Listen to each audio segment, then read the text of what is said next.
Hi, good morning, guys.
All right, so yeah, I think काफी सारे students आ गए हैं। हम आज का डिस्कशन शुरू कर सकते हैं।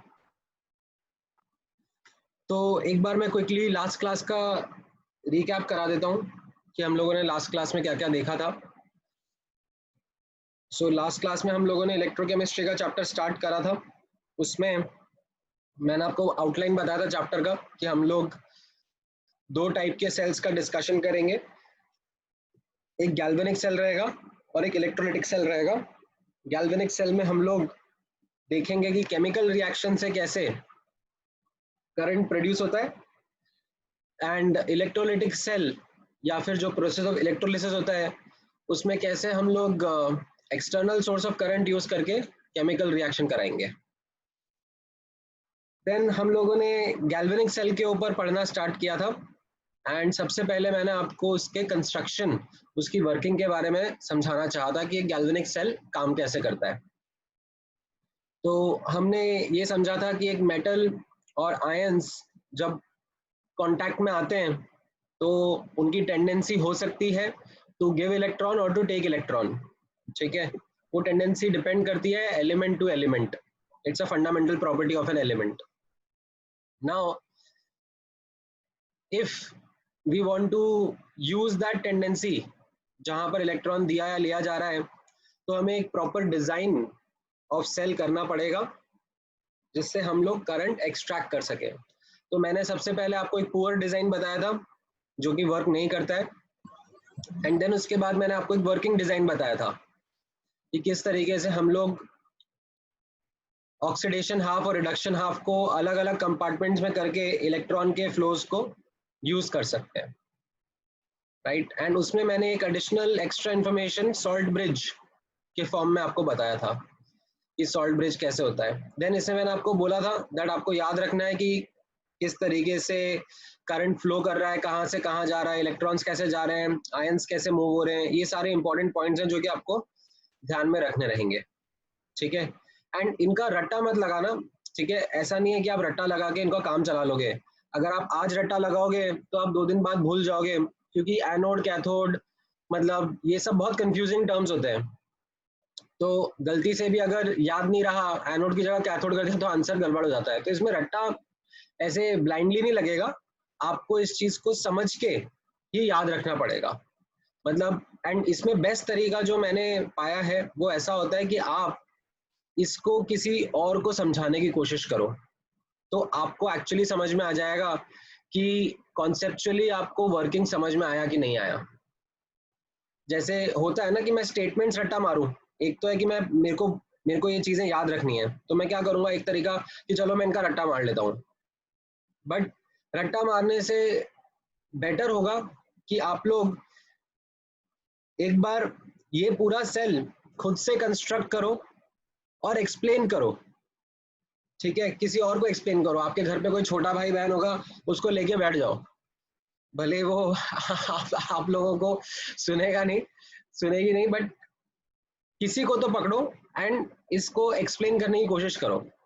ठीक है, उनको वो डायग्राम दिखा दो, उनको वो दिखा दो कि कैसे आलू के अंदर या नींबू के अंदर हम लोग बैटरी बना सकते हैं, तो उससे उनका इंटरेस्ट जाग जाएगा कि अरे ऐसे कैसे हो गया। और फिर उसके बाद में तुम इसको एक्सप्लेन करने की कोशिश करो एंड इस तरीके से कोशिश करो कि खुद को समझ में आए, तो then you will be in a more confident position. आपको फिर कॉन्फिडेंस के साथ फ्यूचर में याद रहेगा ये सारे चीजें। मतलब फिर ऐसा होगा कि मैं आज से 6 महीने बाद भी आपको ऐसे पूछ लूंगा कि कैसे वर्क कर रहा था ये सेल, तो आप बोलोगे कि कोई दिक्कत नहीं है, मेरे को आता है। एक बार ज्यादा कोई रीडिंग लगानी पड़ेगी, बट मेरे को पूरा कॉन्सेप्चुअली समझ में आया था उस टाइम पे। ठीक है, देन उसके बाद मैंने आपको ये वेरिएशंस बताए थे कि यहाँ पर तो कैसा था, हम लोगों ने सबसे पहले सिंपल हाफ सेल यूज करा था जिसमें मेटल को मेटल आयन में डिप कर दिया था, बट उसके अलावा there are other variations also possible. ठीक है, ये 4 टाइप के इलेक्ट्रोड्स हम लोग यूज करेंगे क्वेश्चंस करते वक्त। ठीक है, धीरे धीरे जब हम लोग क्वेश्चन प्रैक्टिस करेंगे तो उसमें इन इलेक्ट्रोड्स का यूज आता रहेगा। तो इन इलेक्ट्रोड्स का एनोड और कैथोड रिएक्शन लिखना का प्रैक्टिस आप लोगों को होना चाहिए। ठीक है, so this was something that we did in the last class. आज की क्लास का डिस्कशन हम यहीं से कंटिन्यू करते हैं। लेट मी नाउ, अब ऑब्जर्व करना, हम लोगों ने पढ़ा था about the types of electrodes. अब यहाँ पर नोटिस करना, मैं अब बात करूंगा topic of representation of cell.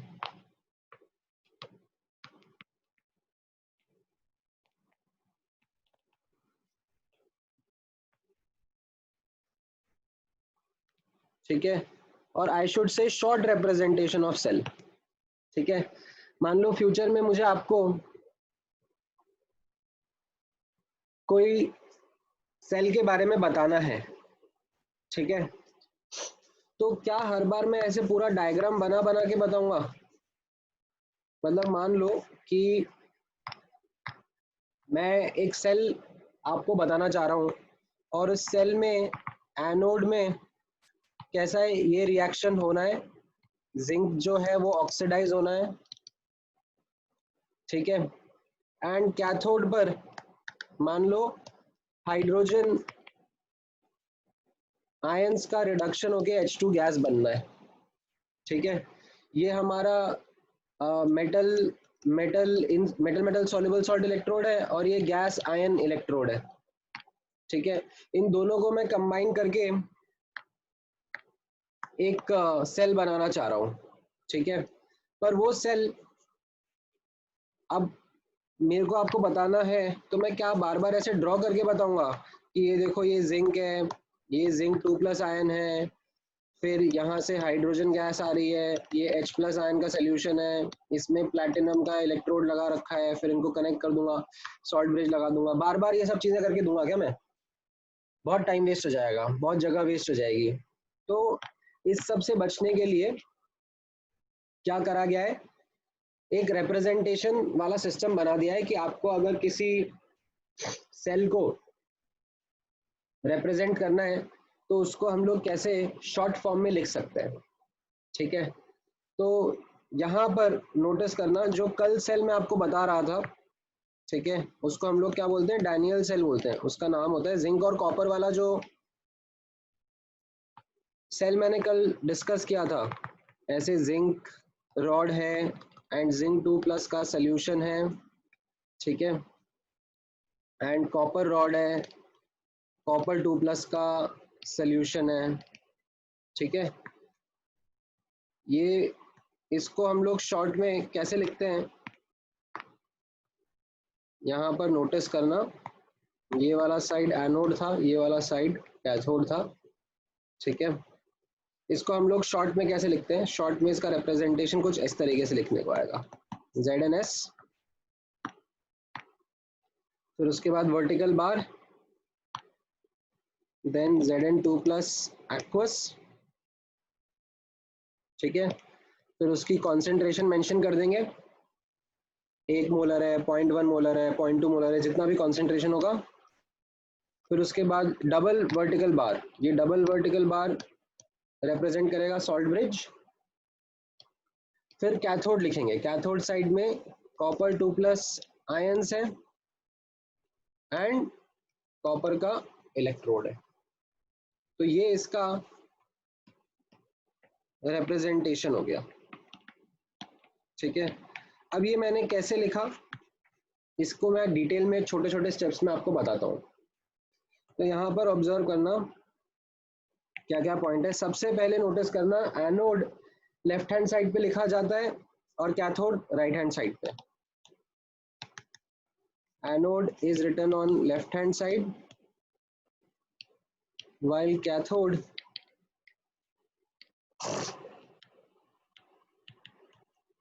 is written on right hand side, ठीक है। अब इसमें देखो, a double vertical line is used to represent salt bridge, ठीक है। डबल वर्टिकल लाइन लेकर सॉल्ट ब्रिज दिखाते हैं, ठीक है। अच्छा, अब within a half cell, ठीक है, मतलब यहां तक अभी तक अपन ने कितना कितना कर लिया है मैं एक बार बता देता हूँ। लेफ्ट हैंड साइड पे एनोड लिखेंगे और राइट हैंड साइड पे कैथोड लिखेंगे और बीच में डबल वर्टिकल लाइन मतलब सॉल्ट ब्रिज हो जाएगा, ठीक है। अब ये एनोड के अंदर डिटेल्स क्या रहेंगी वो ऑब्जर्व करना कि एनोड के अंदर डिटेल्स कैसे रहेंगी। Within half cell,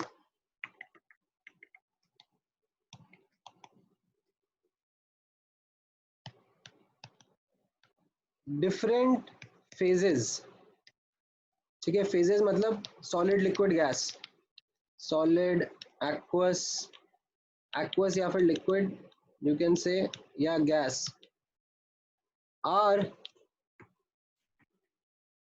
separated using single vertical line। तो आप ये यहाँ पर ये सिंगल वर्टिकल लाइन देख रहे हो, ये वाली, ठीक है। तो ये सिंगल वर्टिकल लाइन कैसा है, सॉलिड और एक्वस फेज को सेपरेट करने के लिए है, ठीक है।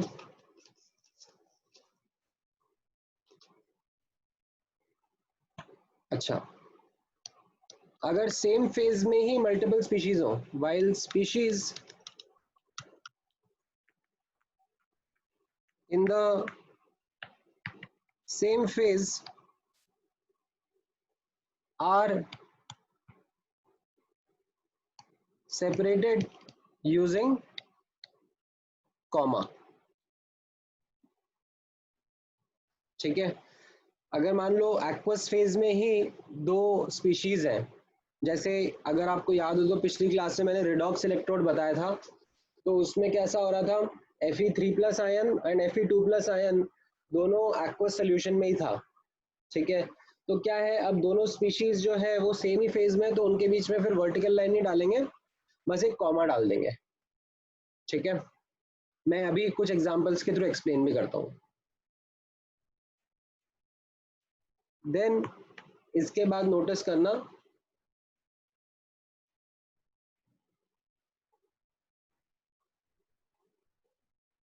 अब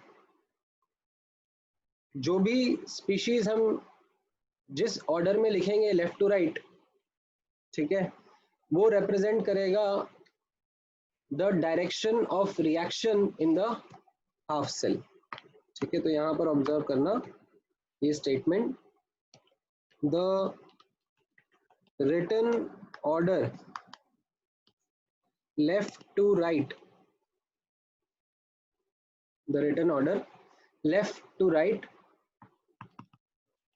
within a half cell represents the direction of reaction। ठीक है, जैसे अभी यहां पर कैसा था, एनोड में जिंक सॉलिड था, ठीक है, एंड जिंक 2+ आयन था, ठीक है, एंड कैथोड में कॉपर था एंड कॉपर 2+ आयन था, ठीक है, एंड बीच में मैं डबल वर्टिकल लाइन से सॉल्ट ब्रिज बना देता हूँ। तो यहाँ पर मैंने क्या करा, सॉलिड और एक्वस फेज के बीच में वर्टिकल लाइन डाल दी, एंड सेम यहाँ पर भी यही करा है, सॉलिड और एक्वस फेज के बीच में एक वर्टिकल लाइन डाल दी within a half cell. ठीक है, अब यहाँ पर नोटिस करना मैंने पहले जिंक लिखा है और फिर जिंक 2+ लिखा है। क्यों? बिकॉज एनोड में ऑक्सीडेशन होता है, तो जो रिएक्शन का डायरेक्शन होता है वो इंक्रीजिंग ऑक्सीडेशन स्टेट में होगा। ठीक है, कैथोड में क्या होगा, रिडक्शन होगा, यानी कि उसमें कैसा होता है कि कॉपर +2 से 0 जाता है। तो ये मैंने गड़बड़ लिख दिया ना, मुझे इसको एक्चुअली उल्टे तरीके से लिखना चाहिए था, क्योंकि यहाँ पर मेरे को कॉपर +2 लिखना चाहिए था aqueous ion, and right hand side में मुझे कॉपर सॉलिड लिखना चाहिए था, क्योंकि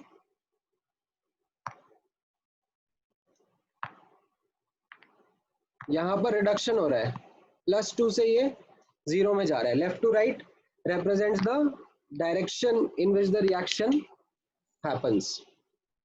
ये समझ में आया? यस। अच्छा, अब इसमें एक दो और एडिशनल पॉइंट होते हैं। ठीक है, अगर मान लो इनर्ट इलेक्ट्रोड होता है, ठीक है, ये तो मैंने एक सिंपल सा एग्जांपल लिया था, बट अगर इनर्ट इलेक्ट्रोड होता है, in case of inert electrode तो रिएक्शन पार्टिसिपेट नहीं करता, तो इन एनोड इट इज मेंशन्ड एकदम एक्सट्रीम लेफ्ट में,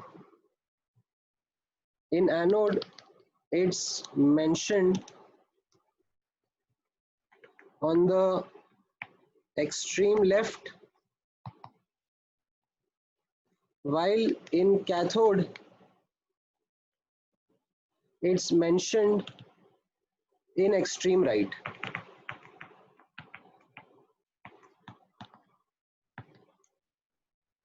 ठीक है, जैसे मान लो ये सेल आपके सामने है,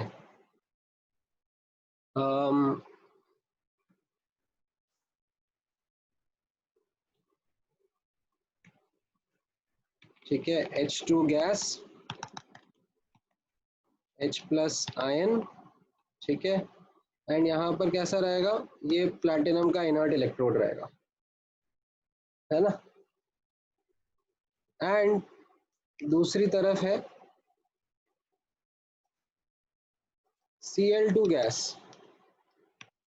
ठीक है, Cl- आयन, एंड यहाँ पर भी ये प्लैटिनम का इलेक्ट्रोड है। ठीक है, ये कनेक्ट कर दिए हैं एंड एक सॉल्ट ब्रिज भी लगा दिया है।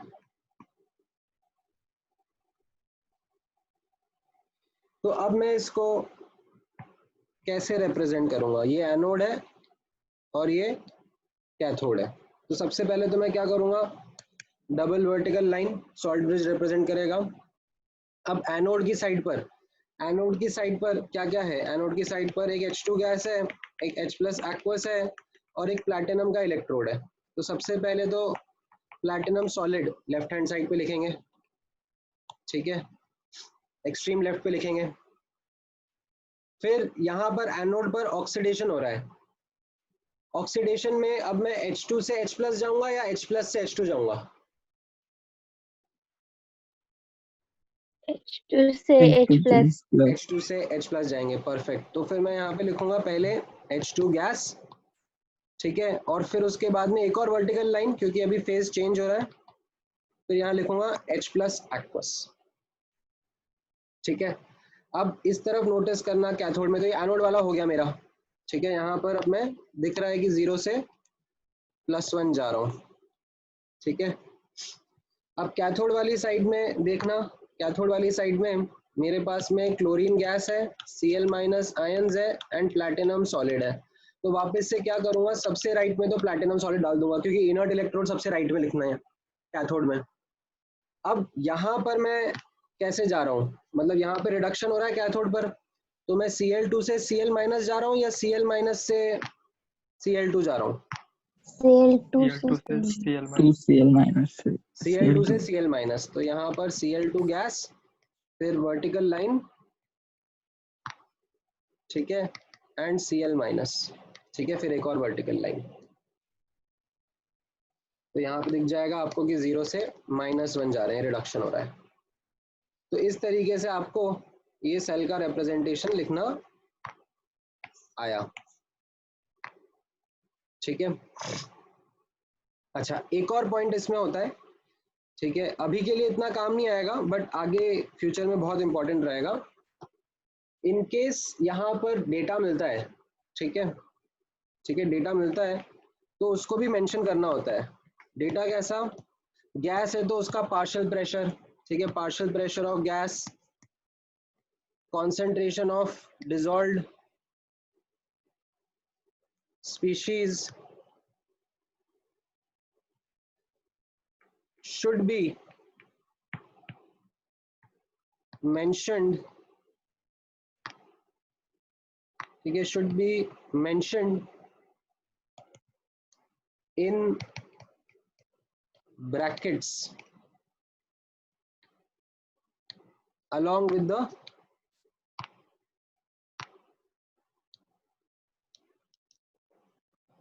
the species, ठीक है। तो जैसे मान लो यहाँ पर मैं थोड़ा सा इसको और इलाबोरेट करता हूँ, सेम ही एग्जाम्पल है, ठीक है। यहाँ पर H2 गैस था, ठीक है, एंड ये क्या है, HCl का सोल्यूशन, जिसका ये 0.5 बार पर है, ठीक है, और ये HCl का कॉन्सेंट्रेशन, ठीक है, H प्लस आयन डालना है तो H प्लस आयन के लिए मान लो मैंने HCl यूज कर लिया, ठीक है, या HNO3 यूज कर लिया, कोई सा भी यूज कर सकते हो आप, डजेंट मैटर। मान लो HNO3 यूज कर लिया क्योंकि मुझे स्ट्रॉन्ग एसिड यूज कर लिया, वीक एसिड भी यूज कर सकते थे, आई डोंट माइंड, ठीक है। कोई भी एसिड यहाँ पे ऐसे लिख लो, चलो HX, ठीक है, इस तरीके से लिख लो, स्ट्रॉन्ग भी हो सकता है, वीक भी हो सकता है, डजेंट मैटर, बस यहाँ पे लेकिन आपने उसका डेटा दे दिया कि उसकी कॉन्सेंट्रेशन इतनी है, ठीक है। और फिर मान लो यहाँ पर भी आपका से Cl2 गैस है, ठीक है, ये 1 बार प्रेशर है एंड यहाँ पर मान लो KCl का सोल्यूशन है, NaCl भी ले सकते हो, KCl भी ले सकते हो, मुझे तो Cl माइनस आयन चाहिए, तो यहाँ पर मान लो KCl सोल्यूशन है और उसका कॉन्सेंट्रेशन 0.1 मोलर है, ठीक है।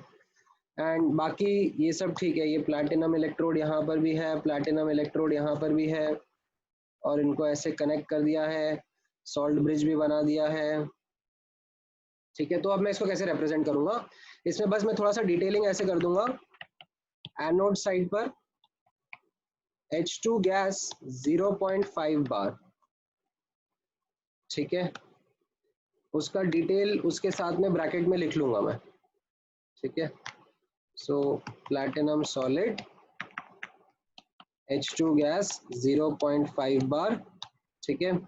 देन HX, ठीक है, जो भी मेरा एसिड मैंने यहाँ पे डाला था, एक्वस 1 मोलर, ठीक है। ये मेरा एनोड हो गया। अब कैथोड पे आ जाते हैं।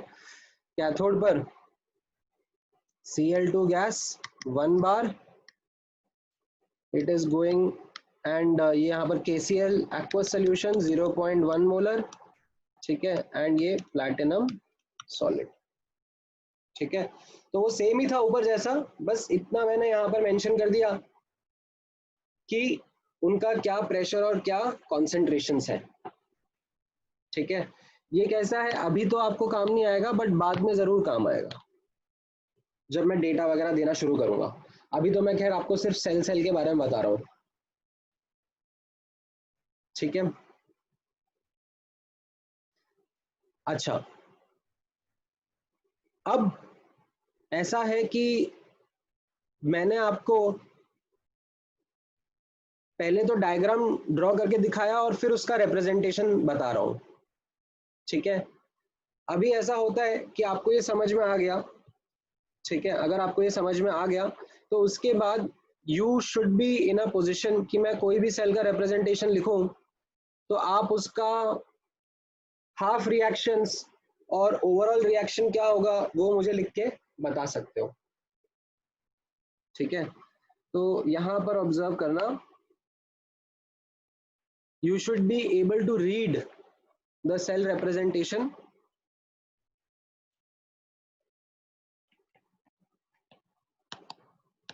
ठीक है, representation of cell and reactions क्या होने वाले हैं ये अब आपको सेल रीड करके पता पड़ जाने चाहिए। तो मैं जैसे आपको थोड़ा सा प्रैक्टिस कराता हूं कि मान लो आपके सामने एक ये सेल है, ठीक है, Cu solid, copper sulphate, aqueous, ठीक है, and AgNO3 aqueous and Ag solid, ठीक है। तो अब इसमें आप मुझे बताओ एनोड पर क्या रिएक्शन होगा, कैथोड पर क्या रिएक्शन होगा, एंड ओवरऑल सेल रिएक्शन क्या होगा,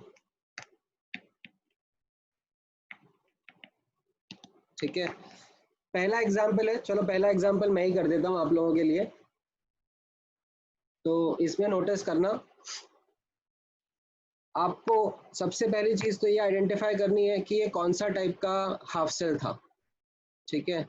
ये जो एनोड है ये कौन सा टाइप का दिख रहा है, मेटल आयन या मेटल सॉल्युबल सॉल्ट, ठीक है। सॉल्युबल मुझे कैसे पता पड़ा, क्योंकि यहाँ पर एक्वस लिखा हुआ है ना, AQ, तो डिसॉल्व हो रहा है तो ये तो सॉल्युबल है ना। तो यहाँ पर इसका अब रिएक्शन क्या होगा वो नोटिस करना। यहाँ पर एनोड पर ऑक्सीडेशन होगा तो copper is going to give copper 2 plus 2 electron, ठीक है। सल्फेट मैंने नहीं लिखा, सल्फेट स्पेक्टेटर है, उसका कोई लेना देना ही नहीं होगा रिएक्शन में, चाहिए तो लिख दो, नहीं भी लिखना है तो भी चलेगा, कोई फर्क नहीं पड़ता, ठीक है। अच्छा, एनोड पर देखो, एनोड पे भी वापस कैसा दिख रहा है, आपको दिख रहा है मेटल सिल्वर और उसी का सॉल्युबल सॉल्ट है, so metal soluble salt electrode है यहाँ पर भी, ठीक है। ये भी एक्वस दिया हुआ है। तो इस केस में अब क्या हो जाएगा, just Ag plus electron is giving Ag solid, आप ऐसे लिख लो, ठीक है। अब ओवरऑल रिएक्शन के लिए क्या करना चाहिए, मुझे इलेक्ट्रॉन्स को कैंसिल आउट कर देना चाहिए। तो मैं क्या करूंगा, इसको 2 से मल्टीप्लाई करूंगा और इसको ऐसा ही रहने दूंगा एनोड वाले को, और इनको ऐड कर दूंगा।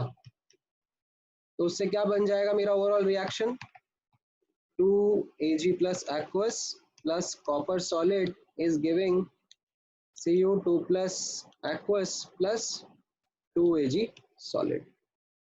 तो ये मेरा ओवरऑल रिएक्शन था जो कि सेल में हो रहा है।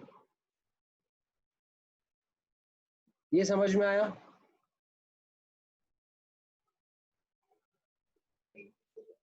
Yes.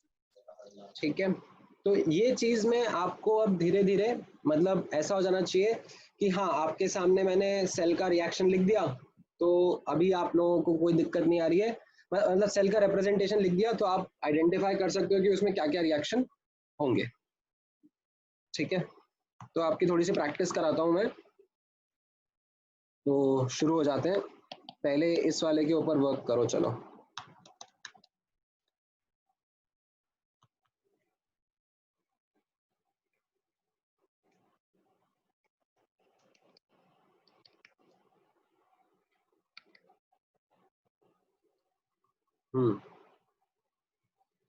चलो बताओ मुझे इसका एनोड, पहले तो ये बताना कि एनोड कौन से टाइप का इलेक्ट्रोड है, फिर उसका रिएक्शन लिखना, एंड कैथोड में भी बताना कि ये कौन से टाइप का इलेक्ट्रोड दिख रहा है, और फिर उसका रिएक्शन बताना।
लिखा?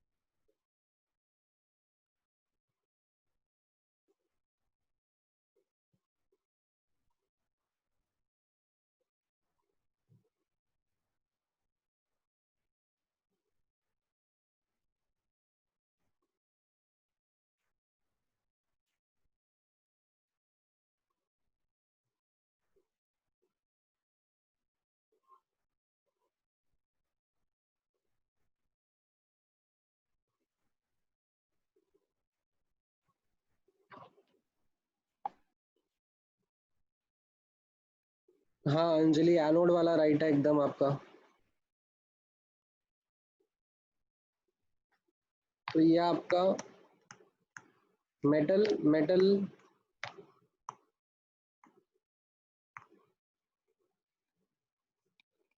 सॉल्युबल सॉल्ट इलेक्ट्रोड हो गया, ठीक है। एंड यहाँ पर कैसा रहेगा, Cu is giving Cu2 plus aqueous plus 2 electrons.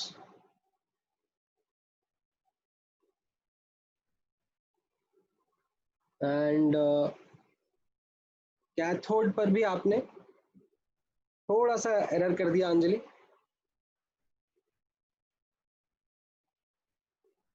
चार इलेक्ट्रॉन लगेंगे ना, 2 इलेक्ट्रॉन नहीं लगेंगे, 4 लगेंगे। कैथोड पर ये हो जाएगा आपका गैस आयन इलेक्ट्रोड, ठीक है। तो इसमें कैसा रहेगा, Cl2 gas plus 2 electron is going to give me 2 Cl minus,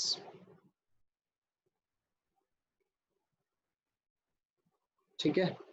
बस अब इनको ऐड कर दो, ठीक है। यहाँ पर दोनों में दो दो इलेक्ट्रॉन्स है, तो वो ऐड करने पे अपने आप कैंसिल आउट हो जाएंगे, राइट। ये दिख रहा है ना आपको, यहाँ पर ऐसे कॉपर 0 से +2 जा रहा है, ऑक्सीडेशन हो रहा है, यहाँ पर ये 0 से -1 जा रहा है, रिडक्शन हो रहा है। एंड ओवरऑल रिएक्शन आप लिखोगे तो क्या बन जाएगा, copper solid plus Cl2 gas is giving Cu2 plus aqueous plus 2 Cl minus aqueous, ठीक है।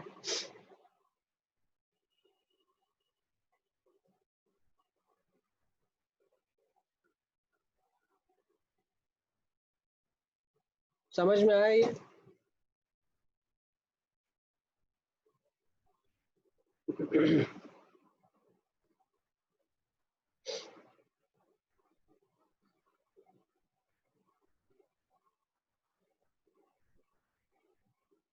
अच्छा, एक और एग्जांपल करते हैं,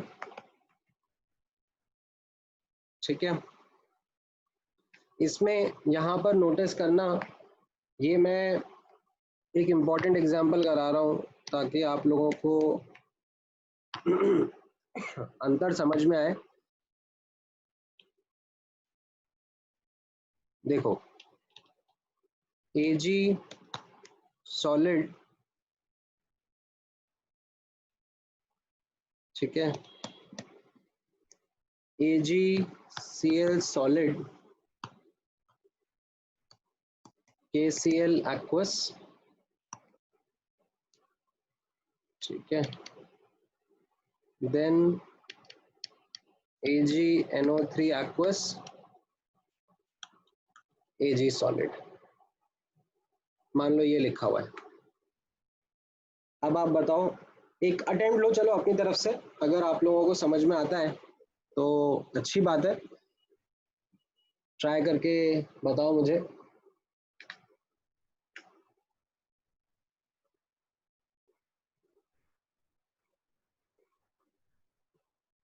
अदरवाइज मैं बताऊंगा।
सो यहाँ पर नोटिस करना, ये वाला जो साइड है कैथोड वाला, ये तो कैसा दिख रहा है, ये मेटल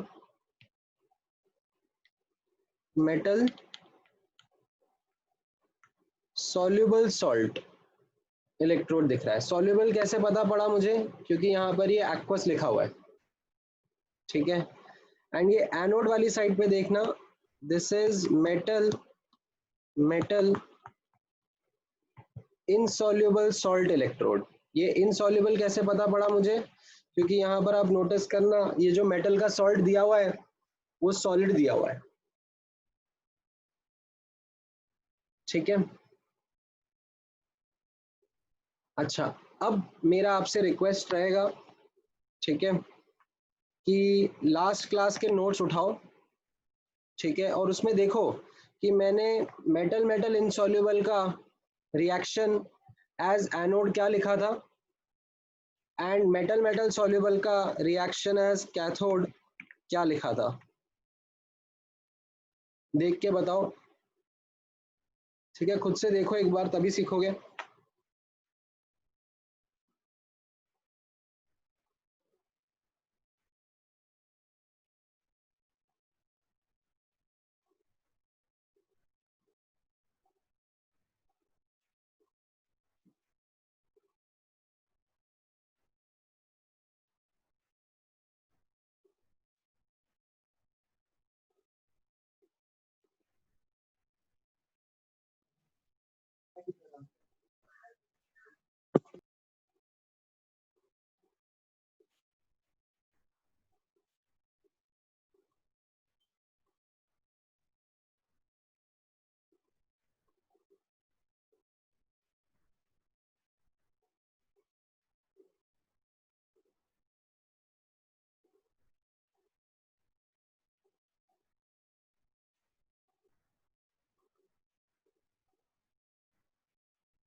मला येऊन करतो. दादानी छूक लिहिली म्हटलं तुझे नाही माझे छुकले. दोघंही मुतले ना, आया कुछ आंसर? हाँ, तो विशाल ने नोट्स देखे, गुड विशाल। सो एनोड की तरह अगर बिहेव कर रहा है तो यहाँ पर क्या होता है, Ag plus Cl minus will give you AgCl plus electron. यहाँ पर Ag 0 से +1 जा रहा है, एनोड पर ऑक्सीडेशन हो रहा है। एंड कैथोड पर कैसा रहेगा, कैथोड पर रिडक्शन होगा, तो Ag plus aqueous plus electron is giving Ag solid. तो आप देख रहे हो कि ये दोनों के रिएक्शन अलग अलग होते हैं। मेटल, भले ही मेटल सेम है दोनों के केस में, बट दोनों के कंस्ट्रक्शन अलग अलग है, डिजाइन अलग अलग है, और उनके रिएक्शन भी अलग अलग होते हैं, ठीक है। तो इसलिए दोनों को अलग अलग ही अच्छे से समझना चाहिए, ठीक है।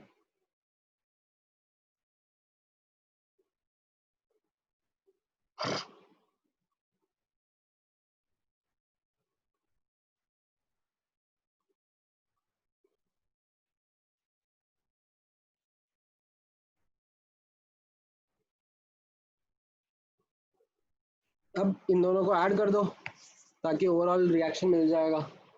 ओवरऑल रिएक्शन कैसा रहेगा अभी, यहाँ पर Ag सॉलिड प्लस, अच्छा Ag सॉलिड तो एक्चुअली कट जाएगा दोनों तरफ, ये रहेगा ऐसा Ag plus aqueous plus Cl minus aqueous is giving AgCl solid, ये आपका ओवरऑल सेल रिएक्शन आ जाएगा। ठीक है,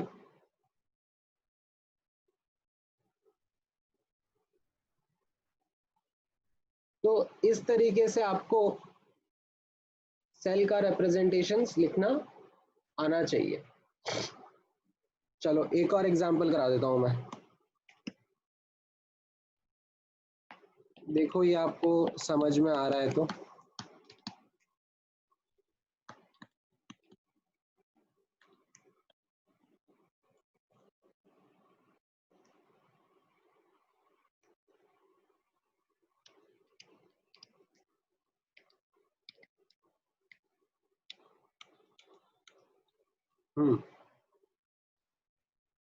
देखो अगर इसकी इक्वेशन लिख पा रहे हो क्या? पहले तो आइडेंटिफाई करके दो मुझे कौन सा टाइप का इलेक्ट्रोड्स लग रहा है आपको, और इनका रिएक्शन कैसे लिख सकते हो फिर।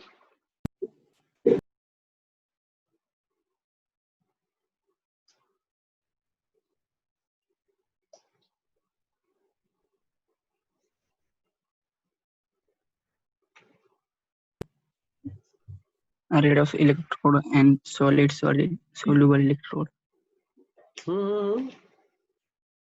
लेफ्ट हैंड साइड वाला एनोड कौन सा है? Redox. एकदम सही, रेडॉक्स बिल्कुल सही। और राइट हैंड साइड वाला तो अपना मेटल मेटल सॉल्युबल वाला ही है। Soluble. ग्रेट, तो यहाँ पर राइट ये मेरा रेडॉक्स इलेक्ट्रोड हो गया, और ये मेरा मेटल मेटल सॉल्युबल सॉल्ट हो गया। ठीक है, तो इसमें एनोड को कैसे लिख पाएंगे? एनोड पे ऑक्सीडेशन हो रहा है, यानी कि Fe2 plus is giving Fe3 plus plus electron, and cathode पर रिडक्शन हो रहा है, तो वहां पर copper 2 plus will go into copper. अब इसको 2 से मल्टीप्लाई कर दो और ऐड कर दो, तो क्या बन जाएगा? 2Fe2 plus aqueous plus Cu2 plus aqueous, right, is giving 2Fe3 plus aqueous plus copper solid। ये आपका ओवरऑल रिएक्शन हो जाएगा। ठीक है,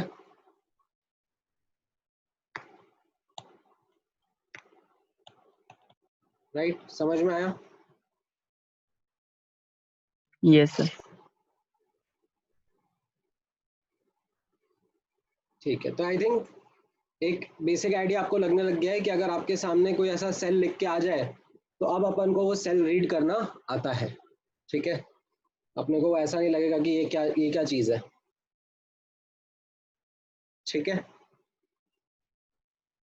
अच्छा, अब हम थोड़ा और डिटेल्स में चलते हैं एक गैल्वेनिक सेल के, एंड एक्सप्लोर करते हैं the concept of potential difference. ठीक है,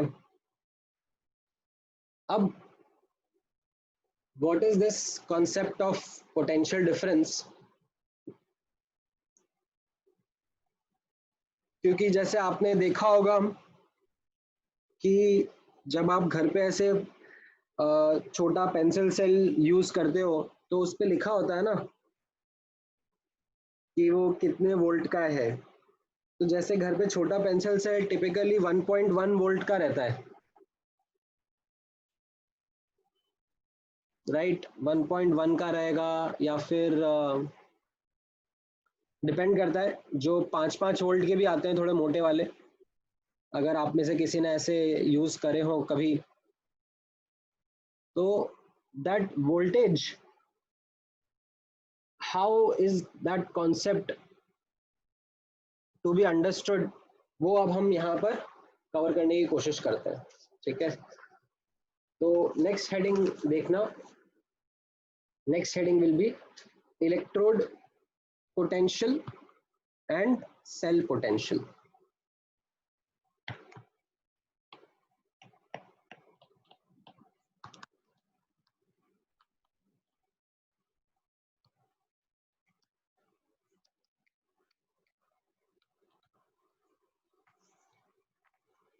नाउ अब आप यहाँ पे समझने की कोशिश करना। सबसे पहले तो हम एक इंडिविजुअल हाफ सेल की पोटेंशियल के बारे में बात करेंगे, इलेक्ट्रोड के पोटेंशियल के बारे में बात करेंगे, और फिर उसके बाद हम लोग ओवरऑल सेल के पोटेंशियल के बारे में भी बात कर सकते हैं। ठीक है, तो let me first cover the concept of electrode potential. ठीक है, तो यहाँ पर क्या होता है, ध्यान से ऑब्जर्व करना।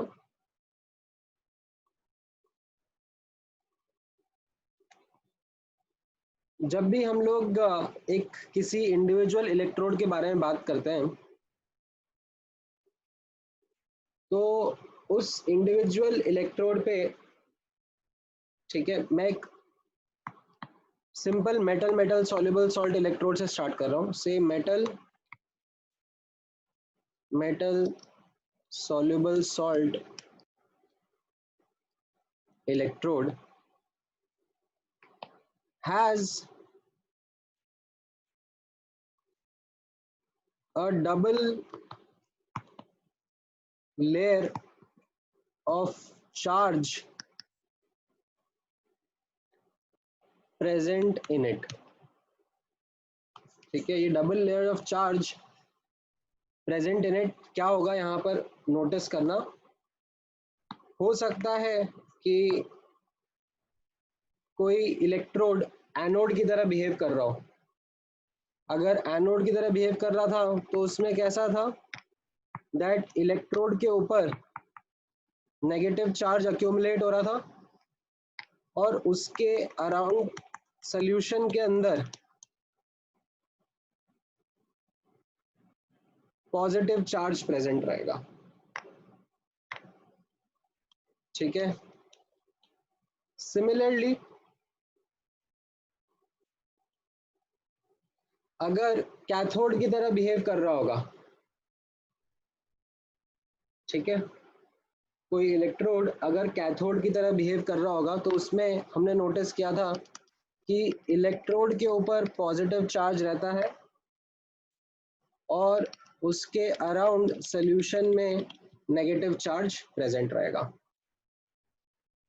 तो दोनों में से कोई सा भी केस हो, हम लोग क्या ऑब्जर्व कर रहे हैं, यहाँ पर डबल लेयर ऑफ चार्ज है। ठीक है, एक लेयर रॉड के ऊपर है और एक लेयर सॉल्यूशन में है, एक लेयर सॉल्यूशन में है और एक लेयर रॉड पर है। तो ये क्या हो गया, डबल लेयर ऑफ चार्ज। ठीक है, इस डबल लेयर ऑफ चार्ज को साइंटिस्ट के नाम पर भी बोला जाता है हेल्महोल्ट्ज डबल लेयर। ठीक है, अब इसमें क्या होता है, because of this double layer, ठीक है, एक पोटेंशियल डिफरेंस क्रिएट हो जाता है। ठीक है, this double layer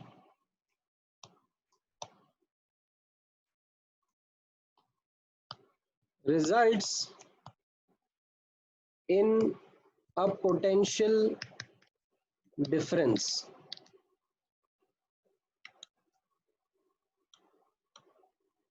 called as electrode potential। ठीक है, तो आपको कारण पता पड़ा किसकी वजह से इलेक्ट्रोड पोटेंशियल आता है। ठीक है, अब ऐसा है कि इस इलेक्ट्रोड पोटेंशियल को दो तरीके से रिप्रेजेंट कर देते हैं। ठीक है, जैसे यहाँ पर आप नोटिस करना, अगर एनोड है जहाँ पर ऑक्सीडेशन हो रहा है, तो हम लोग यहाँ पर इसको इस तरीके से लिख देते हैं। ठीक है, M से M+ जाना है। ठीक है, तो इसको हम लोग कैसे, इसको बोल देते हैं हम लोग ई ऑक्सीडेशन, ठीक है, या फिर इसका रिप्रेजेंटेशन हो जाता है ऐसे, M से M+ जा रहे हैं, सबस्क्रिप्ट में ऐसे लिख देते हैं, ठीक है। या फिर मान लो कि यही रॉड पे, ठीक है, कोई भी इलेक्ट्रोड एनोड या कैथोड दोनों की तरह बिहेव कर सकती है ना, तो अगर यही इलेक्ट्रोड कैथोड की तरह बिहेव कर रही होगी तो हम इस पर ऐसे बोल देंगे कि रिडक्शन हो रहा है, ठीक है। और उस केस में इसको ऐसे ई रिडक्शन, या फिर ई, यहाँ पर नोटिस करना अभी क्योंकि रिडक्शन हो रहा है तो M+ से M जा रहा होगा, ठीक है। ये इसको रिप्रेजेंट करने का तरीका हो गया, ठीक है। ये ऑक्सीडेशन, अरे ऑक्सीडेशन पोटेंशियल बोल देते हैं इसको, या फिर रिडक्शन पोटेंशियल बोल देते हैं, ठीक है। एंड किसी भी इलेक्ट्रोड के लिए, ठीक है, फॉर एनी गिवन इलेक्ट्रोड ये दोनों वैल्यूज इक्वल होती हैं बट ऑपोजिट इन साइन लेंगे, ठीक है। For any electrode the reduction and oxidation potential is same in magnitude but opposite in sign. So ऐसा हो जाएगा E reduction is equal to minus of E oxidation, ठीक है। या फिर आप ऐसे लिख सकते हो E M+M is equal to minus E M से M+, ठीक है। किसी भी इंडिविजुअल हाफ सेल के लिए, किसी भी इंडिविजुअल इलेक्ट्रोड के लिए, ये जस्ट तरीका हो गया इनको बोलने का।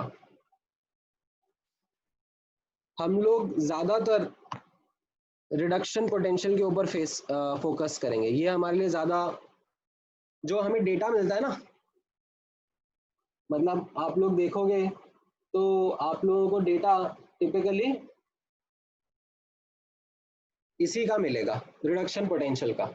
जैसे आप एनसीईआरटी में भी खोल के देखोगे, जैसे मैं आपको दिखाता हूँ, ये जो बुकलेट है अपनी, ठीक है, ये बुकलेट के एकदम एंड में, ठीक है, आप लोगों की जो बुकलेट रहेगी, अभी मैंने आशीष से मंगवा ली है, वो बुकलेट मैं आप लोगों के साथ में शेयर कर दूंगा। तो बुकलेट के एंड में ये एनसीईआरटी का एक टेबल चिपकाया हुआ है, तो इसमें ये सारा डेटा जो आप देख रहे हो, ये सारा डेटा जो है, ठीक है, ये सारा डेटा कैसा है, देखो इसमें सब में रिडक्शन हो रहा है, ठीक है, रिडक्शन, सब में इलेक्ट्रॉन ऐड होता जा रहा है, होता जा रहा है, होता जा रहा है। तो क्या कर रहा है, सिर्फ रिडक्शन पोटेंशियल का डेटा ही दिया हुआ है। अगर आपको ऑक्सीडेशन का चाहिए तो आप कुछ मत करो, इस रिएक्शन को रिवर्स कर लो और इन सबके साइन को उल्टा कर दो, जो नेगेटिव है वो पॉजिटिव बन जाएंगे, जो पॉजिटिव है वो नेगेटिव बन जाएंगे, ठीक है। तो जनरली आपको रिडक्शन पोटेंशियल का डेटा मिलता है, मतलब ऐसा क्यों है, ऐसा कोई वो मतलब उसके पीछे का कोई रूल नहीं है, बस ऐसा है कि लोगों ने डिसाइड करा आपस में कि चलो ठीक है, जब भी स्टैंडर्ड डेटा टैबुलेट कर रहे हैं तो उसमें रिडक्शन पोटेंशियल का डेटा यूज कर लेंगे, ठीक है। तो अभी यहां पर ऑब्जर्व करना कि इसका मेजरमेंट कैसे होता है। तो अब ध्यान से सुनना और समझना, ठीक है।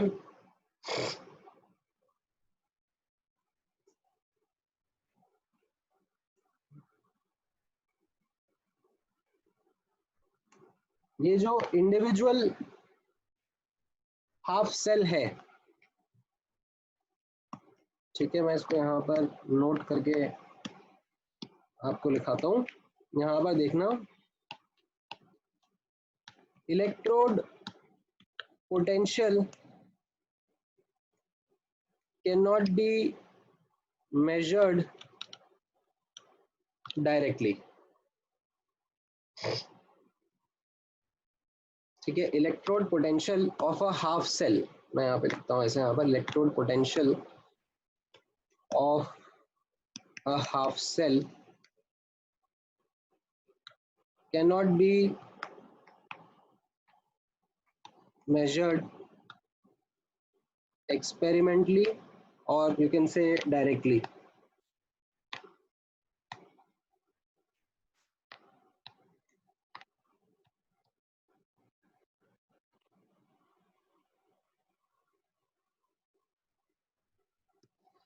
क्यों, ऐसा क्यों?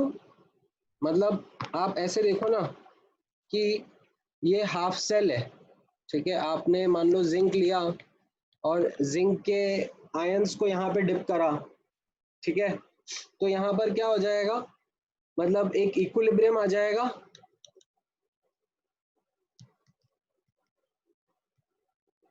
ठीक है, जिंक और जिंक के इलेक्ट्रॉन्स के बीच में, जिंक एंड जिंक आयंस के बीच में एक इक्विलिब्रियम आ जाएगा, एंड यहाँ पर एक ऐसे डबल चार्ज की लेयर बन जाएगी,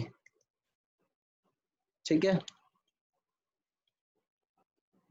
पर अब इसका पोटेंशियल डिफरेंस आप मेजर नहीं कर सकते, ऐसा क्यों?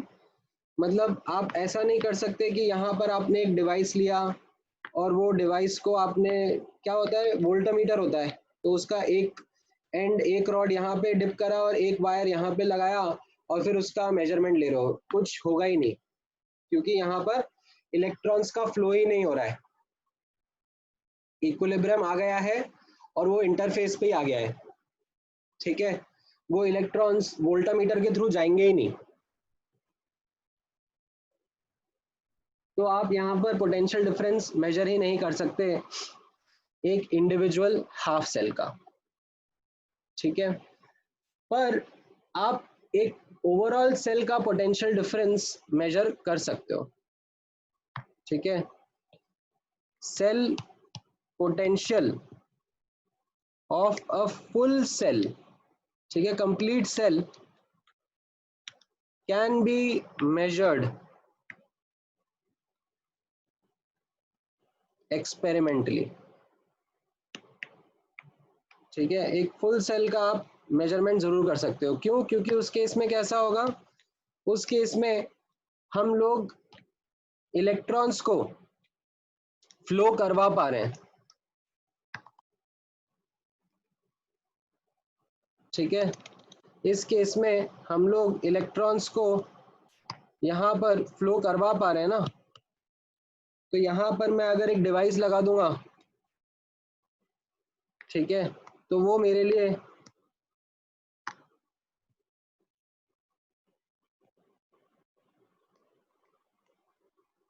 सेल, ओवरऑल सेल, ठीक है,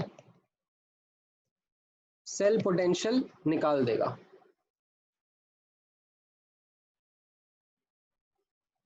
तो cell potential can be measured directly.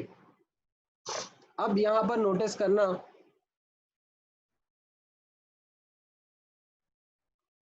कि सेल का पोटेंशियल कैसे लिखा जाएगा, ठीक है, यहां पर आप नोटिस करना सेल पोटेंशियल, इसको हम लोग ऐसे ई सेल से रिप्रेजेंट करेंगे,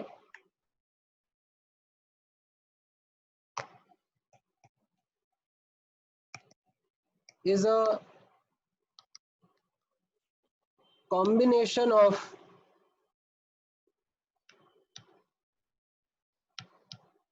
electrode potential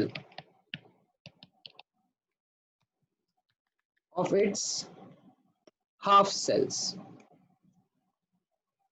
ठीक है, यहां पर नोटिस करना एक सेल के अंदर एनोड है जो कि सोर्स ऑफ इलेक्ट्रॉन है, ठीक है, जहां पर ऑक्सीडेशन हो रहा है, और एक कैथोड है, ठीक है, जहां पर रिडक्शन हो रहा है, this is the sink of electrons. ठीक है, अब इन दोनों के कॉम्बिनेशन से सेल बन रहा है। ठीक है, एनोड को इलेक्ट्रॉन्स देना है तो हम लोग यहां पर क्या लिख देंगे, ई ऑक्सीडेशन ऑफ एनोड। ठीक है, तो दिस रिप्रेजेंट्स कि एनोड को इलेक्ट्रॉन देने की टेंडेंसी कितनी है और कैथोड को इलेक्ट्रॉन लेना है, तो हम लोग यहाँ पर ई रिडक्शन ऑफ कैथोड लिख देंगे एंड इन दोनों का combination is what will be my cell potential difference. ये समझ में आया?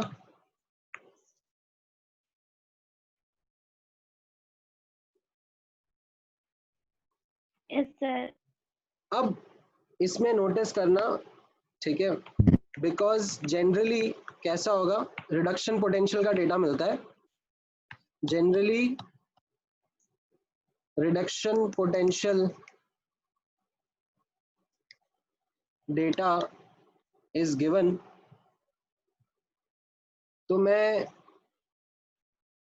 जो ई ऑक्सीडेशन ऑफ एनोड है उसको मैं क्या लिख सकता हूं, minus E reduction of anode. ठीक है, क्योंकि डेटा मुझे जनरली रिडक्शन का ही मिलता है, तो मैं यहाँ पर नोटिस करना ई सेल को मैं क्या लिख दूंगा,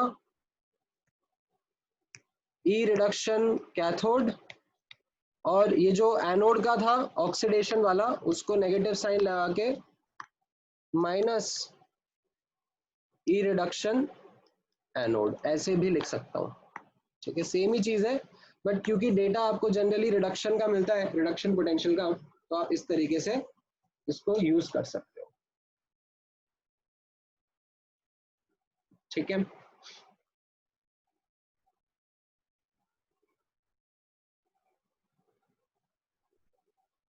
अच्छा, अब इसमें नोटिस करना एक और चीज। ठीक है, इसमें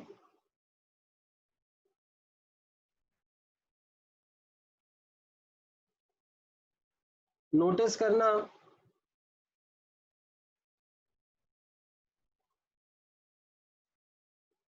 जब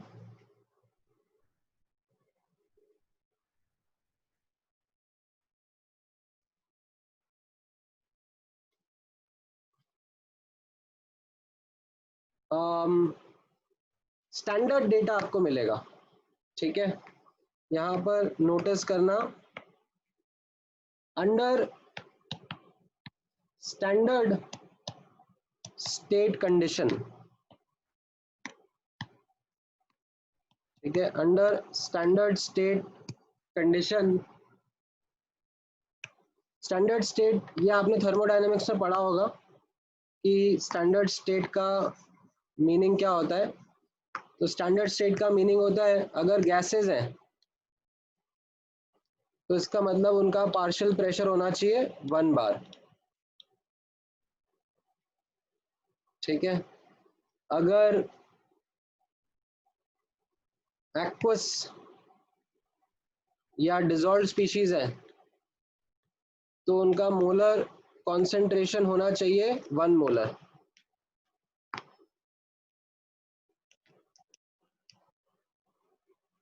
और अगर कोई सॉलिड या लिक्विड है तो वो प्योर होने चाहिए। ठीक है,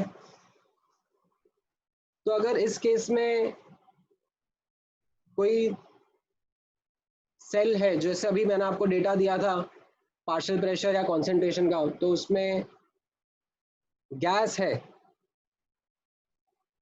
वो 1 बार पर है और डिजॉल्व स्पीशीज है वो 1 मोलर पर है, तो उस केस में हम लोग एक नॉट का सिंबल यूज करते हैं। हम लोग ऐसे लिखते हैं E naught cell is equal to E naught reduction potential. ठीक है, E naught reduction potential of cathode minus E naught reduction potential of anode. या फिर इसको ऐसे शॉर्ट में भी लिख देते हैं SRP। SRP मतलब होता है standard reduction potential of cathode minus SRP standard reduction potential of anode. ठीक है, या फिर कई बार इसमें SRP की जगह SOP वर्ड भी यूज कर लेते हैं। ठीक है, minus of SRP will be SOP standard oxidation potential. ठीक है, जनरली तो आपको डेटा रिडक्शन पोटेंशियल का ही मिलेगा, तो आई वुड रेकमेंड कि आप ये याद रखो। ठीक है, बट अगर कभी ऑक्सीडेशन का मिल जाए तो आप डेफिनेटली साइन चेंज करके उसको यूज करना सीख सकते हो। ठीक है,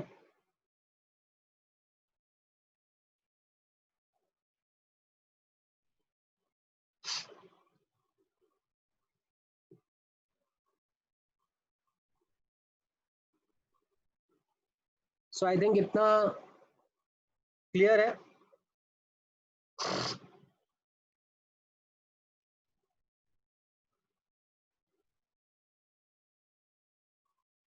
तो आपको एक बार मैं क्विक रिवीजन करा देता हूँ, उसका रिकैप करा देता हूँ। हम लोग पढ़ रहे थे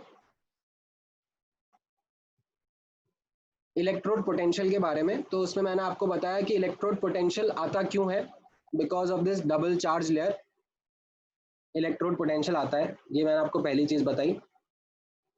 दूसरा मैंने आपको बताया कि अब हम लोग हाफ सेल का डायरेक्टली मेजरमेंट नहीं कर सकते हैं, हमें एक फुल सेल का मेजरमेंट फिर भी एक्सपेरिमेंटली करना आ पाएगा। क्यों? क्योंकि हम उसमें इलेक्ट्रॉन्स को बाहर से निकाल के दिखा पा रहे हैं, तो हम लोग मेजरमेंट कर पाएंगे। एंड उसका फॉर्मूला क्या रहेगा ओवरऑल सेल पोटेंशियल का? ठीक है, in terms of the half cell potentials और इलेक्ट्रोड पोटेंशियल्स, वो मैंने आपको बता दिया।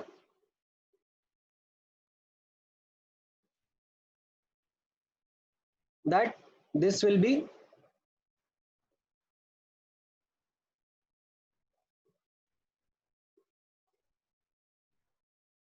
in this manner only।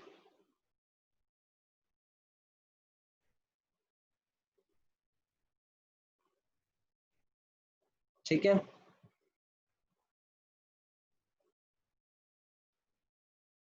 अच्छा, अब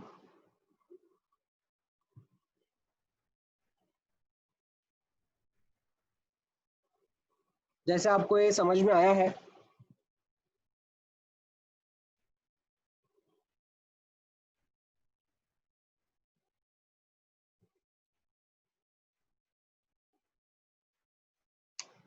ध्यान से समझना कि हम लोग इंडिविजुअल हाफ सेल का तो मैंने बताया आपको मेजरमेंट नहीं कर सकते हैं, बट ओवरऑल सेल का मेजरमेंट कर सकते हैं। तो फिर भी ये जो कहाँ गया, हाँ, ये जो हाफ सेल का डेटा आया है, ये कैसे आ पाया, इस चीज को कैसे बनाया गया? इस टेबल को आप ध्यान से देखो, और इसमें क्या आपको कोई एक स्पेशल सी चीज दिख रही है, समथिंग जो अलग सा है इस टेबल के अंदर? कुछ दिख रहा हो ऐसा आपको?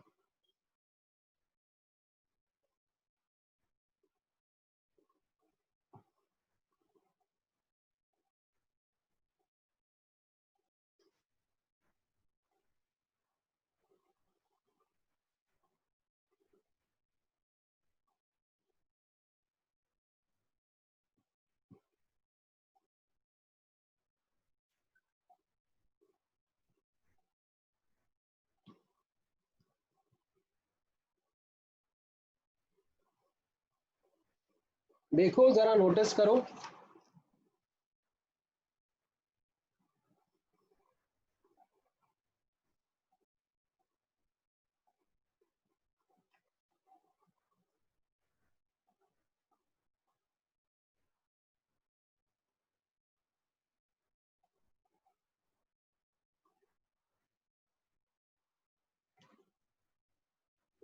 क्या इसमें आपको ये जीरो वाला वैल्यू दिख रहा है?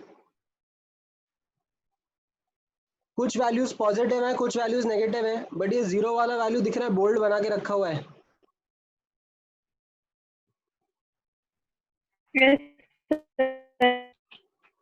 अब यही चीज मैं आपको बताना चाह रहा हूं कि हमें इंडिविजुअल इलेक्ट्रोड का तो आंसर पता नहीं है। इंडिविजुअल इलेक्ट्रोड का सेल पोटेंशियल, ये इलेक्ट्रोड पोटेंशियल क्या होगा वो तो हम कैलकुलेट कर नहीं सकते हैं, बट ओवरऑल सेल का हम लोग एक्सपेरिमेंटली कर सकते हैं। तो अब हम लोगों ने क्या डिसाइड करा कि कोई एक इलेक्ट्रोड ऐसा लेते हैं जिसको अपन लोग रेफरेंस इलेक्ट्रोड बना दें और उसकी वैल्यू को जीरो असाइन कर देते हैं। तो अगर इसकी वैल्यू को जीरो असाइन कर देंगे तो हमें जो इसके साथ में और कोई सी भी इलेक्ट्रोड हम लोग लगाएंगे उसका वैल्यू मिल जाएगा। तो दैट इज व्हाट हैपेंड। यहाँ पर ये जो सारे इलेक्ट्रोड्स का डेटा आपको दिया हुआ है, इन सब को, ठीक है, कोई सा भी, जैसे मान लो ये आयरन का इलेक्ट्रोड है, अब ये आयरन के इलेक्ट्रोड को ये हाइड्रोजन के इलेक्ट्रोड के साथ में लगाया और पूरा सेल बनाया, ठीक है, और उस सेल का मेजरमेंट लिया, ठीक है, ये आयरन और हाइड्रोजन का कॉम्बिनेशन बनाया और उस सेल का मेजरमेंट लिया, तो उस सेल का मेजरमेंट हमें पता पड़ गया, ठीक है, और हाइड्रोजन वाले को जीरो असाइन कर दिया। तो फिर इस इक्वेशन की मदद से मुझे आयरन वाले इलेक्ट्रोड का स्टैंडर्ड रिडक्शन पोटेंशियल पता पड़ गया। ये समझ में आया? इस तरीके से सारे डिफरेंट टाइप्स ऑफ इलेक्ट्रोड्स का डेटा टैबुलेट करा गया by taking hydrogen electrode as the standard reference electrode, ठीक है। तो this brings me to the topic of standard reference electrode, ठीक है। हाइड्रोजन को ही क्यों लिया, किसी और को क्यों नहीं लिया, ये कन्वेंशन है, मतलब इसको ग्लोबली डिसाइड करा गया, जो अपनी साइंटिफिक बॉडी होती है उसके साथ में डिस्कस करके इसको समझा गया कि हाँ, मतलब this is what makes the most sense, and then based on that a decision was taken that let us use this, ठीक है, and based on that ये एक रेफरेंस डिसाइड कर दिया, ठीक है। सो अब यहाँ पे मैं इसको लिख देता हूँ, in order to determine SRP or SOP of any electrode, we would combine it with a standard hydrogen electrode, ठीक है, यहाँ पे ध्यान से नाम देखना, स्टैंडर्ड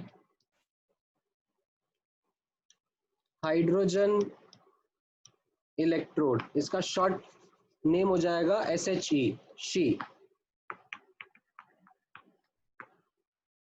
ठीक है। We will combine it with a standard hydrogen electrode for which SRP or SOP has been assigned as 0,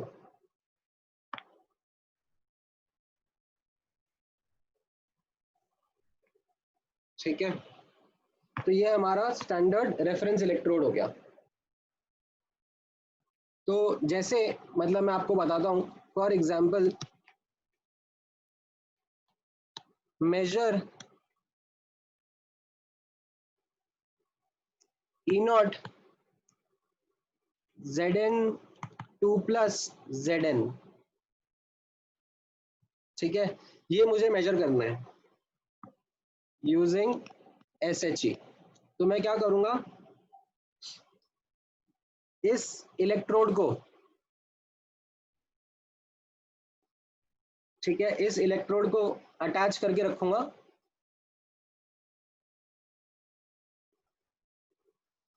with standard hydrogen electrode. सो ये मैंने लिया मेरा जिंक, ठीक है, एंड इसको जिंक 2+ सोल्यूशन में डिसॉल्व कर दूंगा। अभी ये स्टैंडर्ड है, ठीक है, तो स्टैंडर्ड का मतलब क्या हो जाएगा कि ये जो जिंक 2+ का कॉन्सेंट्रेशन है वो 1 मोलर है, ठीक है, और इसको मैं स्टैंडर्ड हाइड्रोजन इलेक्ट्रोड के साथ में कनेक्ट कर दूंगा। स्टैंडर्ड हाइड्रोजन इलेक्ट्रोड में H2 गैस आएगा 1 बार प्रेशर पर, और इसके अंदर H+ आयन का कॉन्सेंट्रेशन रहेगा, वो भी 1 मोलर पे रहेगा, ठीक है, एंड ये प्लैटिनम इलेक्ट्रोड रहेगा, ठीक है, एंड ये सॉल्ट ब्रिज भी लगा दिया, ठीक है। तो अब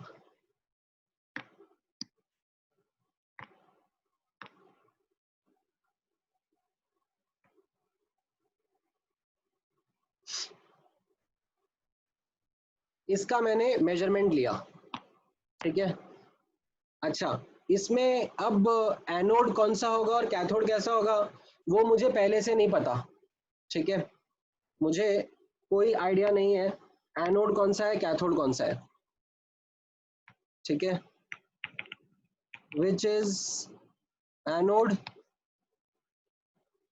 which is cathode, the answer is we will know by direction of flow of electrons, ठीक है। तो हमें अब एक्सपेरिमेंटली पता पड़ा, experimentally we found that electron went from zinc to hydrogen part, ठीक है, zinc compartment to hydrogen compartment. तो इसका मतलब क्या हो गया, जिंक साइड क्या है, एनोड है कि कैथोड है, बताओ। वर्किंग ऑफ गैल्वेनिक सेल देख लो भले ही, पिछले लेक्चर का जो अपन ने पढ़ा था, एनोड, राइट। तो इससे क्या समझ में आया, that zinc side is anode and H2 side is cathode, ठीक है, ये एक्सपेरिमेंटली मुझे पता पड़ा। अच्छा, नाउ वापस से एक्सपेरिमेंटली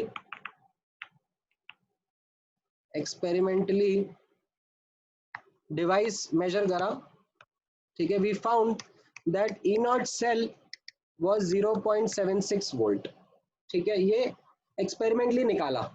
तो अब हम कैसा लिखेंगे, 0.76 मतलब E naught cell is equal to SRP cathode minus SRP anode, right. तो यहाँ पे मैं लिखूंगा ई नॉट, कैथोड पर क्या था, कैथोड पर हाइड्रोजन था, सो ई नॉट, और रिडक्शन पोटेंशियल लिखना है, तो रिडक्शन पोटेंशियल मतलब H+ से H2 जाना है, ठीक है, तो E naught H+ H2 minus E naught, अभी वापस एनोड, एनोड पर जिंक है और उसका भी रिडक्शन पोटेंशियल लिखना है, यानी कि जिंक +2 से Zn, ठीक है, रिडक्शन लिखना है क्योंकि ये आपको 0.76 दिया हुआ है और इसको हम लोग क्या बोल रहे हैं, 0 असाइन कर रहे हैं, ठीक है, ये असाइंड 0 है।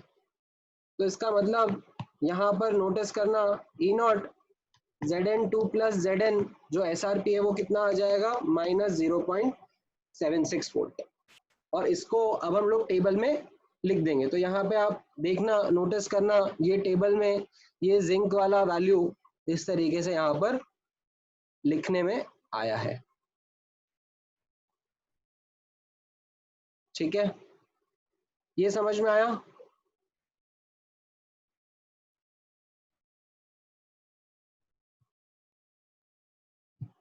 ऐसे ही हो सकता है कि कोई इलेक्ट्रोड एनोड की तरह बिहेव करे, ठीक है। जैसे फॉर एग्जांपल यहाँ पर लेट्स से मैं आपको बोल रहा हूँ measure E0 Cu2 plus Cu using SHE। तो इसमें क्या करोगे आप, दैट यहाँ पर कॉपर का इलेक्ट्रोड लोगे और उसको कॉपर 2 प्लस आयंस में डिप करके रखोगे ऑफ कॉन्सेंट्रेशन 1 मोलर, एंड यहाँ पर SHE तैयार करोगे, हाइड्रोजन गैस 1 बार पार्शियल प्रेशर होगा, एंड यहाँ पर H प्लस कॉन्सेंट्रेशन 1 मोलर होगा, ठीक है। और यहाँ पर प्लैटिनम का इनर्ट इलेक्ट्रोड होगा, इनको आप कनेक्ट करोगे, सॉल्ट ब्रिज लगाओगे, ठीक है। और इसका अब अपन मेजरमेंट देखेंगे। अब यहाँ पर एक्सपेरिमेंटली क्या क्या इंफॉर्मेशन मिल रही है, एक्सपेरिमेंटली वी फाउंड 2 थिंग्स, ठीक है। Electrons flow from H2 side to copper side, ठीक है। एंड जो E0 सेल मिला वो 0.34 वोल्ट्स मिला, ठीक है। ये एक्सपेरिमेंटली इंफॉर्मेशन मिली। तो इसका मतलब अब हम क्या निकालेंगे, एनोड क्या होगा और कैथोड क्या होगा, बताओ।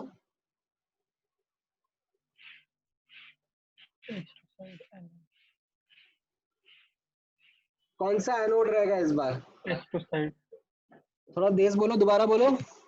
H2 वाला साइड, H2 H2 वाला एनोड रहेगा, right. So the H2 side will be anode and cathode will be copper side, ठीक है। तो इसमें अब अगर मुझे E0 सेल लिखना है, ठीक है, which is SRP cathode minus SRP anode, ठीक है, तो मैं कैसे लिखूंगा, E0 Cu2 plus Cu minus E0 H plus H2, और ये 0.34 वोल्ट दिया हुआ है, इसको हम लोग 0 असाइन कर देंगे तो आपका आंसर आ जाएगा SRP of copper 2 plus two copper is plus 0.34 volts, ठीक है। और ये हम लोग उठाकर यहाँ इस टेबल में लिख लेंगे। यहाँ पे नोटिस करो ये टेबल में ये आपको दिख रहा है, ये पॉजिटिव वैल्यू है, ठीक है। ऐसा क्यों आया पॉजिटिव, क्योंकि मैंने आपको ये बताया था कि कौन सा एनोड की तरह बिहेव करेगा, कौन सा कैथोड की तरह बिहेव करेगा, ये इंफॉर्मेशन उस इलेक्ट्रोड पे ही डिपेंड करती है कि वो इलेक्ट्रोड कैसा है, ठीक है, कौन से मटेरियल का बना हुआ है, कौन से आयंस उसमें रखे हुए हैं, ठीक है। थोड़े टाइम बाद कॉन्सेंट्रेशन पर भी डिपेंड करेगा, पर अभी तो हम सब स्टैंडर्ड डेटा पे ही वर्क कर रहे हैं, ठीक है। तो आपको समझ में आया कि हाफ सेल का इलेक्ट्रोड पोटेंशियल कैसे लिखा जाता है।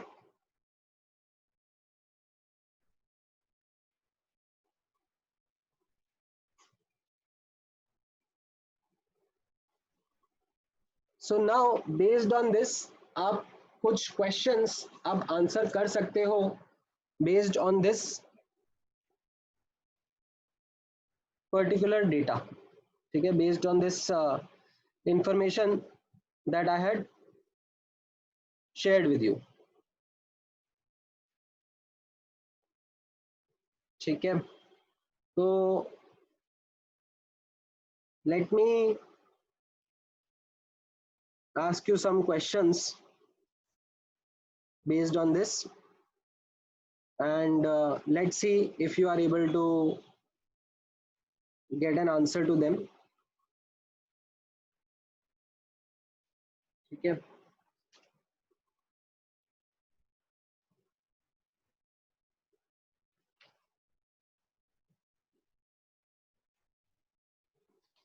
देखो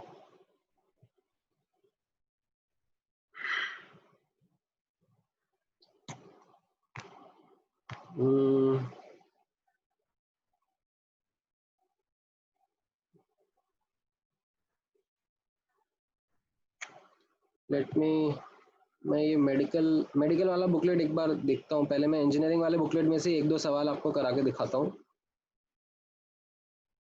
ठीक है। यहाँ पर ऑब्जर्व करना,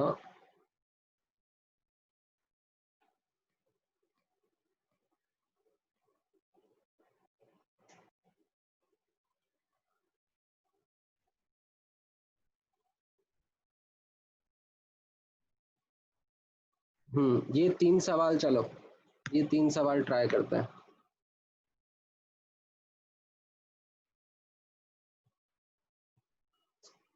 अरे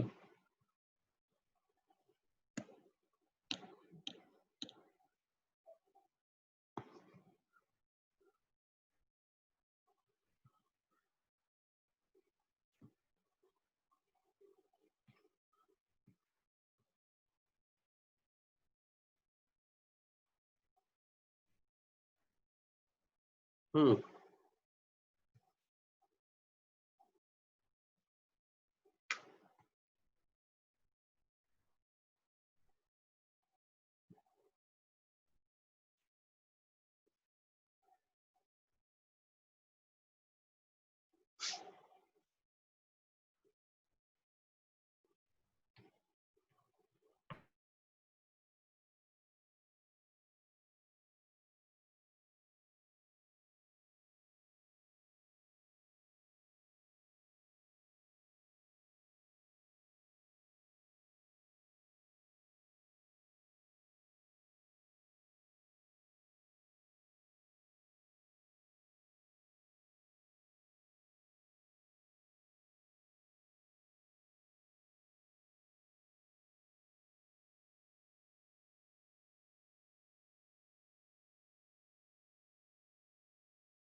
ऑलराइट, क्या आंसर आया पहले वाले का?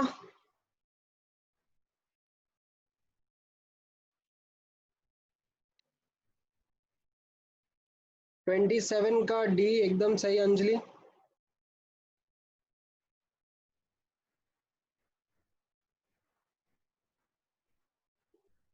28 में आपसे इनकरेक्ट पूछा है, नॉट द करेक्ट रिप्रेजेंटेशन पूछा है अंजलि।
देखो इसका तो ये डी ऑप्शन करेक्ट आंसर हो जाएगा, राइट, क्योंकि इसमें क्या हो जाएगा, SRP cathode minus SRP anode, तो ये कैथोड जो है वो Ag का है 0.8 और एनोड पर है वो माइनस 0.14 दिया हुआ है, ठीक है। तो इसको आप ऐड कर दोगे,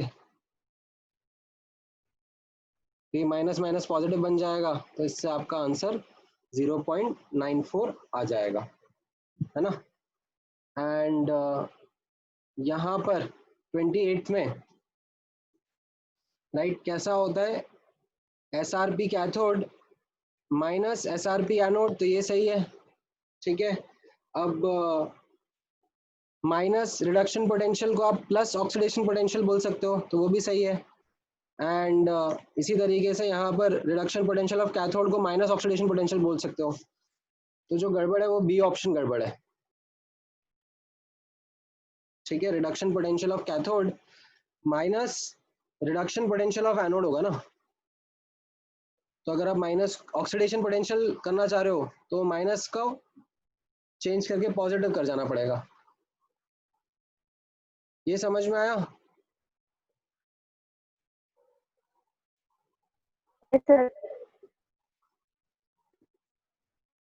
अच्छा, फिर 29th वाला देखो, 29th वाले में क्या आंसर रहेगा,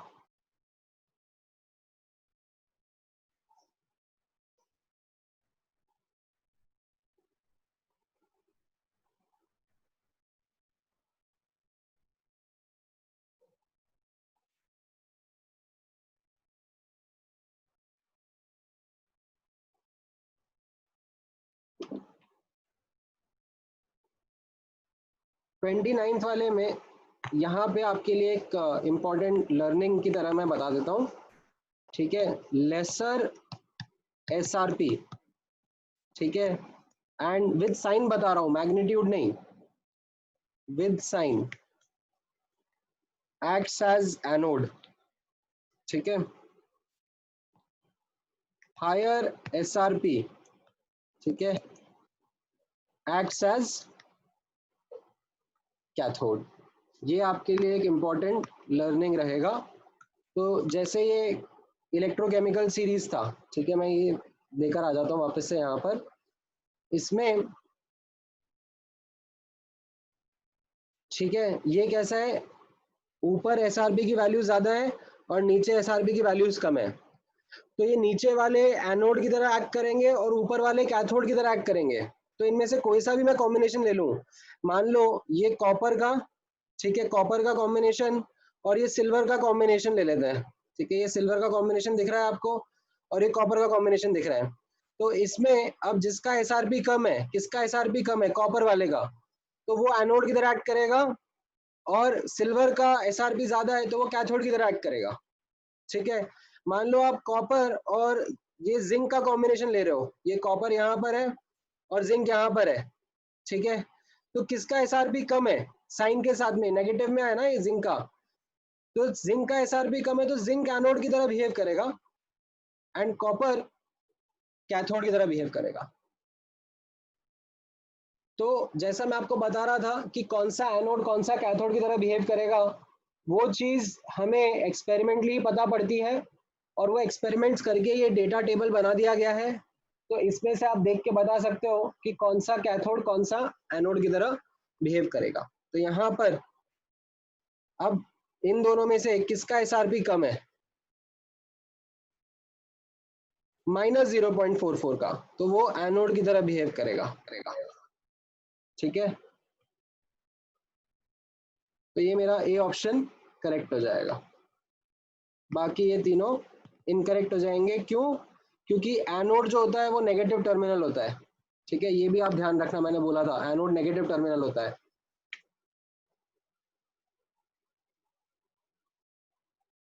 ठीक है। तो इसी तरीके से मैं आप लोगों के साथ में कुछ और क्वेश्चंस अभी बुकलेट आप लोगों के साथ में शेयर कर देता हूँ ग्रुप पे, ठीक है, जो आशीष ने मेरे साथ शेयर किया है, और फिर उसमें कुछ क्वेश्चंस जो हैं जो आप कर सकते हो, वो क्वेश्चंस मैं आप लोगों को मार्क करके बता दूंगा। आप डेफिनेटली प्लीज रिवीजन करके उन क्वेश्चंस को जरूर ट्राई करना, बिकॉज अगली क्लास में जो मैं पढ़ाऊंगा उसके लिए जो मैंने आज और कल पढ़ाया था, मतलब लास्ट क्लास में पढ़ाया था, वो बहुत ज़रूरी होता है, ठीक है, भूलना नहीं होता है।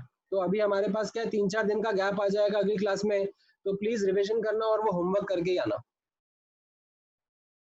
ठीक है। चलो आज का क्लास यहीं पे रोकते हैं। Thank you guys.